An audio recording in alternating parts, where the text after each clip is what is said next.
रूप बड़ा है या गुण? चलो इस बात को समझाने के लिए मैं तुम्हें एक कहानी सुनाती हूँ। एक समय की बात है, एक समृद्ध नगर में एक धनवान व्यापारी रहता था।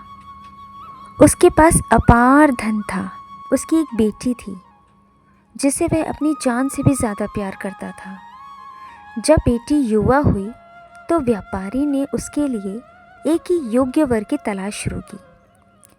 वह चाहता था कि उसकी बेटी का जीवन सुखी और सुरक्षित हो। काफ़ी खोजबीन के बाद उसकी दो युवकों पर नज़र पड़ी। पहला युवक अत्यंत रूपवान था, जिसके रूप से हर लड़की प्रभावित थी। व्यापारी की बेटी को भी वही पसंद आया, क्योंकि वह सोचती थी कि रूप ही सच्ची खुशी लाता है। दूसरा युवक साधारण दिखता था, लेकिन वह बहुत ही गुणवान था, बुद्धिमान, मेहनती और दयालु। व्यापारी को वह युवक ज़्यादा पसंद था, क्योंकि उसे पता था कि जीवन में गुण का महत्व रूप से कहीं अधिक होता है। संत ने उसकी बात ध्यान से सुनी और मुस्कुराए। उन्होंने कहा, चिंता मत करो, कल मैं तुम्हारी समस्या का समाधान कर दूंगा। कल दोपहर को अपनी बेटी के साथ मेरे पास आना, लेकिन दो बातों का ध्यान रखना। शहर की सीमा के बाद वाहन छोड़कर पैदल आना और पीने का पानी एक सोने की रत्न जड़ित सुराही में लाना। अगले दिन गर्मी के मौसम में दोनों पैदल चल पड़े।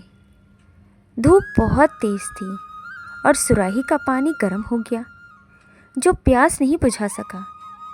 प्यास से और थके हुए वे आश्रम पहुँचे। संत ने उन्हें एक काली मिट्टी की मटकी का ठंडा पानी पिलाया, जिससे उनकी प्यास बुझी। फिर मुस्कुराते हुए उन्होंने कहा, बेटी देखो, सोने की सुराही बहुत सुंदर थी, लेकिन काम की नहीं थी। उसका पानी गर्म हो गया और वो तुम्हारी प्यास न बुझा सका। लेकिन ये साधारण सी मटकी थी, पर इसका पानी तुम्हारी जान बचा सका। यही फ़र्क है रूप और गुण में। जीवन बहुत लंबा है, रूप क्षणिक है, गुण शाश्वत है। बेटी समझ गई और पिता की बात मानकर गुणवान युवक को चुना। अब बताओ, इस कहानी से क्या सीख मिली?